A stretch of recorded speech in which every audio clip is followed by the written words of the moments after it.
does look like the labor group, the labor unions are keeping to the promise of a showdown. The members of the Nigerian Labour Congress, NLC, and their sister union, Trade Union Congress, CUC, today grounded activities at the Nnamdi Azikiwe International Airport in Abuja.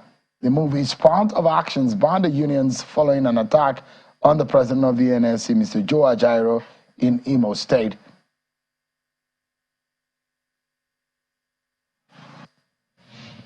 When the right of one individual is trampled, it is even enough to cause a national uprising. And for us, an injustice anywhere, it's actually injustice everywhere. So it doesn't matter. Imo State is part of Nigeria, and the president of Nigeria is the commander-in-chief of the armed forces of Nigeria, and he is the person that the IGP of police reports to. So for us, we are drawing the attention of the president and indeed the entire Nigerians to the absurdity that happened to the president of NLC. You know, we've given an ultimatum, and if we don't hear from the president and if decisive steps are not taken and actions are not taken between now and Tuesday, it's going to snowball into a national industrial action. That is the TUC president, Comrade Festus Osifo.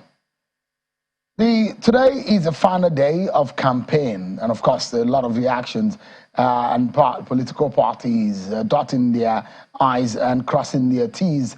Is the final day they can officially and publicly campaign to voters, after which they cannot go do that any longer, either by broadcast or even by physical contact to campaigning. Tonight, we shall be getting reactions from the APC governorship candidate and the governor of Imo State, Senator Hope Uzodimma, who joins us live from Owerri, the capital of Imo State. Thank you so much, Your Excellency, for joining us tonight on the program. Thank you, Sean. Let's begin from these, what has become like a feud between your government and the labor union. They've threatened a showdown.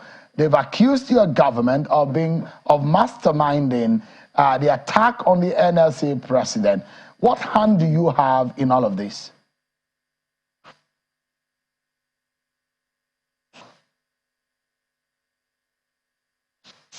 Well, Sean, I'm surprised to hear that there is a feud between the government of Imo State and the Nigerian Labour Congress. I don't think it is correct because there is no conflict. My relationship and that of my government with the Nigerian Labour Congress in Imo State is very cordial. All I have had is that the national leadership, the president of Nigerian Labour Congress, continues to issue threats. How he will shut Imo State down, how he will occupy Imo, how he will make life unbearable for Imo citizens. I have not been given the opportunity to understand the reasons behind all these threats. Since the president emerged as the president of Nigerian Labour Congress, I've only met him once in Abuja by chance. He has never led any formal complaint to me, person one-on-one. He has never visited his governor, my humble self. There has never been any courtesy extended to me. But I don't know the reason behind all this hostility to my government. I, for one, have a very good relationship with the labor in my state, to the extent that the labor has on several occasions given me award, commended me publicly and privately on the improved relationship between my government and them since my assumption into office. So I think that maybe something is wrong somewhere. But I'm looking forward for that day. I'll have an opportunity to engage with the national leadership of Nigerian Labour Congress. So I will understand actually really what are the issues. It's very surprising that the president of a labor union from Imo State will decide to be hostile to his state. Though I'm not completely surprised, because in several occasions he has mentioned and confirmed to me, to the public, that he's a member of the Labour Party. Of course, political contest that is going on now. The Labour Party also has a candidate in Imo State, and I am a candidate. So I don't know whether the political contest in Imo State has been dragged up to the Nigerian Labour Congress. So I don't know. So maybe you help me find out. Governor Uzodimma, there are a few things that the NLC is aggrieved about, and they've listed it, and they are worried about the welfare of the workers in Imo State. And part of their grievance and the reasons why they were going to protest last week in Imo State include refusal, according to them, of your government to implement previous agreements. And they said repeatedly that your government has reneged on agreements, most notably the accord reached on the 9th of January 2021 between the government and the organized labor. They said there are outstanding salary arrears. They said there are unjust declaration of workers as ghost workers, vandalization of NLC State Secretariat, implementation of discriminatory pay. These are some of the long list of grievances of the labor union against your government in Imo State. Well, Sean, I think maybe it will help you to have some information, the relationship between my government and the labor since January 15th, 2020, when I assumed office as the governor. My first point of call when I resumed was the Civil Service Secretariat. When I visited that secretariat, it was an eyesore. And I had a meeting with the labor union.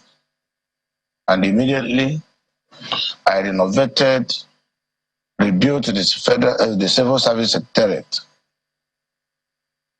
Immediately, I reorganized the civil service, automated the nominal role, automated the payment system and payment processes, and motivated the morale of the staff. Recall for how many years when federal government started the 30 naira minimum wage. It was not implemented in Imo State until I came into office 2020 January. I started implementing the minimum wage. I made sure workers were paid full salaries. In the process of automation, we discovered that many workers were not actually in existence. We also discovered that some workers were receiving double salaries. Some that have worked for local government before, transferred to state civil service, were receiving salaries both at the local government level and at the state civil service. Some were receiving salaries in 2 departments or 2 ministries where they have worked before. So the system were able to process this nominal roll and remove those names. And then came some agitation, kind of. We were able to explain to some people. Of course, those who were receiving double or triple salaries were placed on hold. Eventually, some interventions here and there, we were able to lift the hold. And we've been so friendly as a group. And I can tell you, the Nigerian Labour Congress in Imo State, who are supposed to be the complainants, have openly stated that they have a good working relationship with me. And they have no reason to embark on a strike. They have no reason to even disagree with the government. Because never in the history of civil service in Imo State has any state government treated them the way I have done.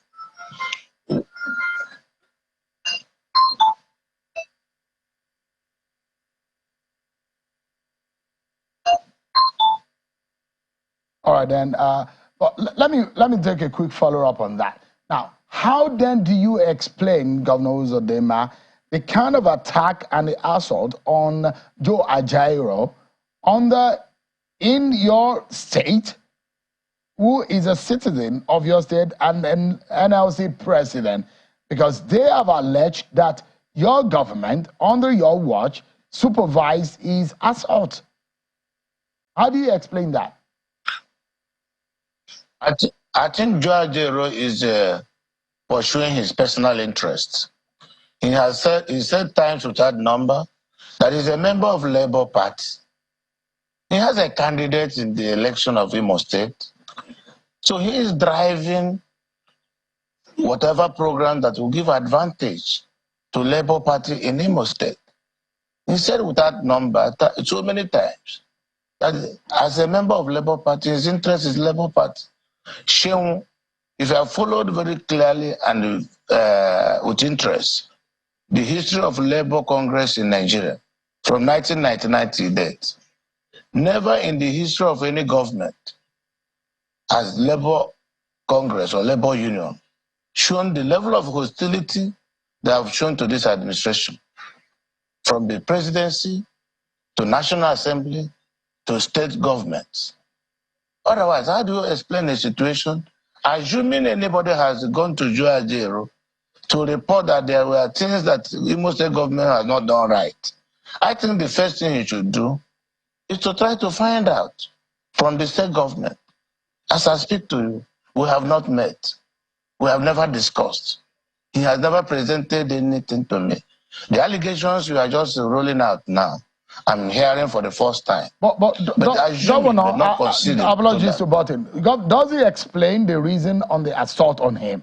Because they have alleged that you supervise, your government supervised it, and you back those who beat him up and assaulted him. Does that explain just because you think that he's not supporting you or he's supporting Labour Party to the assault of the NSC president? No. Honestly, there are some other opposition parties in this state. I have no reason. I'm not a member of the Labour Union. I have no reason to encourage or support an assault on Ajaero, who is the president of Nigerian Labour Congress. I have a lot of respect to the Labour Union. We are friends. Most of the leaders in the organization are my friends. So there is nothing I cannot discuss. But Governor Uzodimma, are you able to apologize to him? Because as a governor of Imo State and the chief security officer of that state, if such a personality who has a national status comes to your state and is being assaulted in that manner, and they are asking for apologies, are you able to tonight apologize to him for the kind of manner in which he was treated? No, that is why I'm very surprised, because I was in Abuja when this thing happened. And the first thing I did was to place a phone call. And when I called, I asked what has happened. They told me. I spoke to the commissioner of police.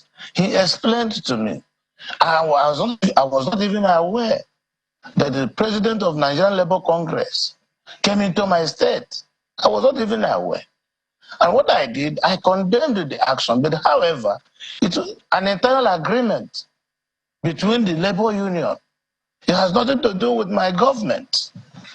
So, but ordinarily, whether Ajaero is the Labour Union president or not, if such a thing happens to any human being, of course I must apologize because it's in my state. But what I don't understand is are you able to directly apologize to him, Governor Uzodimma? This happened directly to him, but are you able to isolate this matter and talk directly to him? Assuming Mr. Ajaero is watching tonight, what would you be telling him? Well, what I can say, because I'm a Christian and I believe in God and cannot support violence. I can never support act of violence. So whatever that has happened to Ajaero in my state, which I am not aware of, can never be aware of, that led to him being assaulted, of course must be regretted by both my government, my person. But at the same time, going further, I would also like him to do things in a more civilized manner and more civilized approach. That's the point I'm making.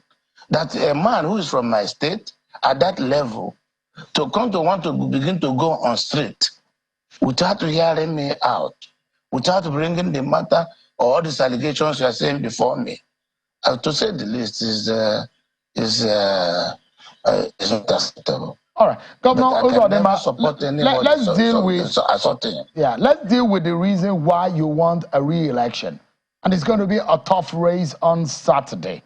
And there are those who believe that, well, why does Senator Hope Uzodimma think he should be re-elected? First and foremost, you'd consider some of the security situation in your state, and perhaps what you say is some of the infrastructure development that you claim that you have done in Imo State, the workers' welfare, and a host of other things that that you have said in your campaign that we have listened to. Part of some of the things that you have also said is how you will give jobs to the people of Imo State outside of Nigeria. These are things that need to be some kind of clarification. Well, let me ask you pointedly, why should anybody in Imo State think of you when they get to the ballot or to the polling unit on Saturday? Why should they think of voting Uzodimma for governor again? Well, to start with, start from the civil service. Any worker in Imo State on Saturday who is going to go to vote will at least remember that they have just received his salary. Before I came, there were a backlog of salaries that were not paid. Then, going to vote, the road that you will follow to the polling units. If you remember that before I came, what the road was and what the road is now, he will remember that the man who did the road is Uzodimma, and he will want him to continue. Those who come from the hospital, sick bed, will appreciate the quality of treatment and service given to them. And they will remember that it was Uzodimma who now fixed these hospitals. Then, getting to the voting center, the environment, the relationship, the psychology of people, the dividends of democracy that are brought as a governor, the intangibles and the tangibles will make them vote for me. I have not only recovered the broken down infrastructure, I have been able to also bring up the education sector. I have provided the Medicare. You are talking of insecurity. The root of insecurity was unemployment, idleness by our young men and women. I have empowered our youths. I have created jobs, the analog jobs, the digital jobs. I have introduced all sorts of things that is meant to engage our youth population. Today, the young men and women in Imo State are very enthusiastic and very happy because day by day, I bring up new ideas. I create new opportunities to engage them, to make sure they earn a living, to make sure they are proud to answer Imo sons and daughters. All these things I have done. Insecurity, by the way, we should be able to separate the natural insecurity occasioned by the hardship in the state or in the country, the economic recessions. Then there is this other type of insecurity contrived by the political class, those who claim to be in opposition. Now, the question I ask, those people who think Imo State will not vote for me, why are they causing trouble? Why can't they wait and go to the poll so that the people who vote will put them out if he has not been doing well? But Sheung, come down to Imo State. If those who know what Imo State was like before 2020, January 15th, and what Imo State is now, at least I have created an atmosphere of conviviality where a brother will see his brother and talk reasonably with him, where people can go about their businesses and be sure of what will happen at the end of the day. There is a mentality change in Imo State. I have recovered most of the broken down infrastructures. I've built hospitals. I've built schools. What is more? Governor Uzodimma, one thing I would like to perhaps also hear from you is the economic state of Imo State. You look at some of the indices around the development of the people of Imo State, education, health. We'd like to know what you have done to add to some of this in terms of the Ajaero. What have you done? What have you added since you got into office in terms of private sector investment? What are the new industries that have come on stream? But one fundamental thing is all of these things will thrive if security is solid. Now, there are those who are accusing you of blocking the way of the government of Bola Tinubu in releasing the leader of IPOB, Nnamdi Kanu, relating to how the issue of unknown gunmen and the sit at home is going to be handled. What can you tell us? Do you have a hand in all of those things? Those who are accusing you of being a stumbling block, what can you say about that?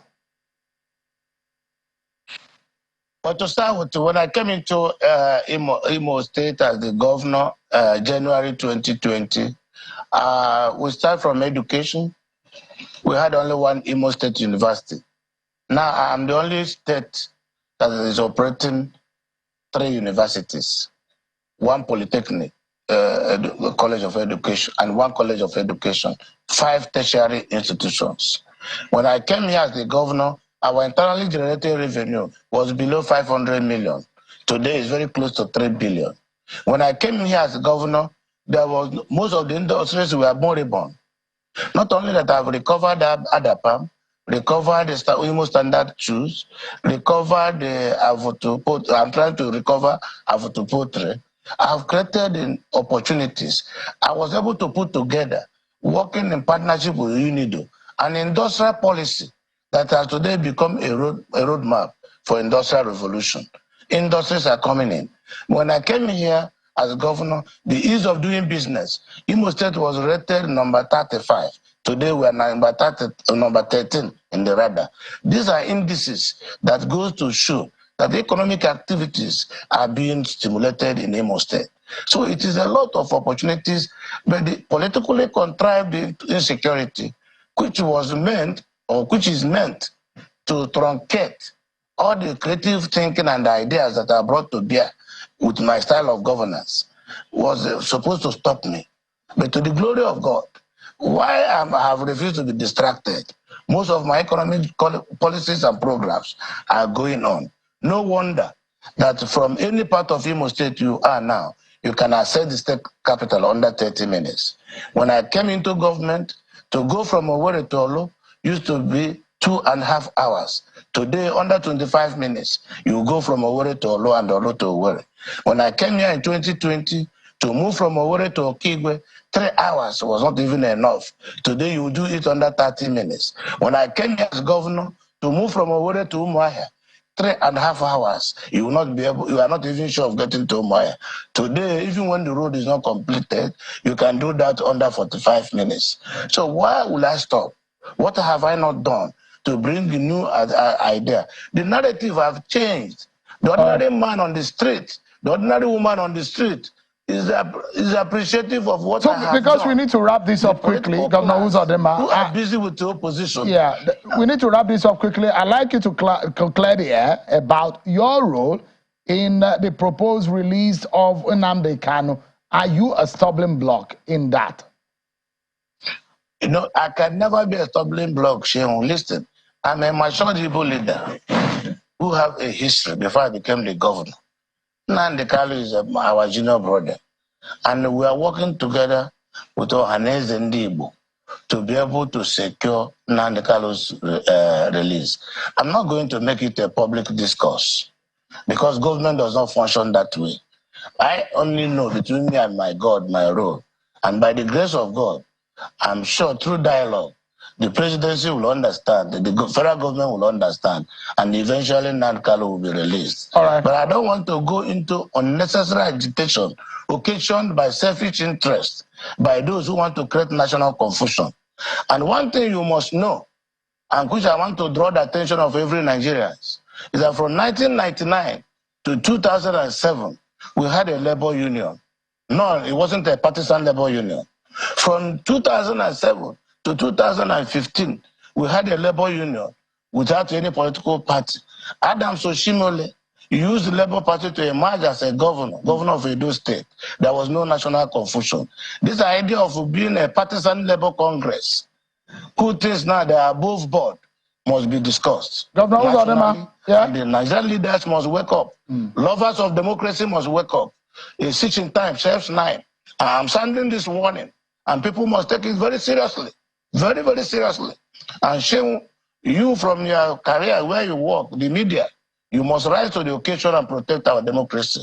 a switch in time saves 9. All right, let's wrap this up in 30 seconds. The Labour Party has sworn that they will beat you silly on Saturday. Samuel Anyanwu, the PDP candidate, has also sworn that they will beat you silly on Saturday in 30 seconds. Are you worried about the opposition and the fact that they are coming for your seat on Saturday? Just in 30 seconds. We are going into a context, and all I ask of those who will beat themselves or who will beat me is to submit to the rules of the business, the rules of election. This idea of causing crisis, importing talks, causing violence. If you know you will beat me on Saturday, why are you crying? Because I continue to wonder, if it is the decision of Imo State, Imo people, to vote me in or vote me out, I will be honored.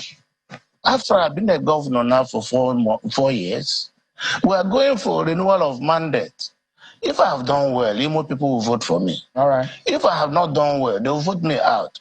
But why do they cry more than the bereaved? All right. Why not allow me to face my fate? All right. Governor Uzodimma, APC governorship candidate and the governor of Imo, said, I wish you the very best in this race, which, of course, campaign terminated today. And we see that the people and the interests of the Imo people will prevail on Saturday. Thank you so much indeed for your time tonight. I will appreciate it. Sure, before you go, as the last campaign I will do, I want to use this opportunity to urge Imo people to come out en masse and vote for me, because I have really worked. And when I'm voted again, I will do better. Thank you.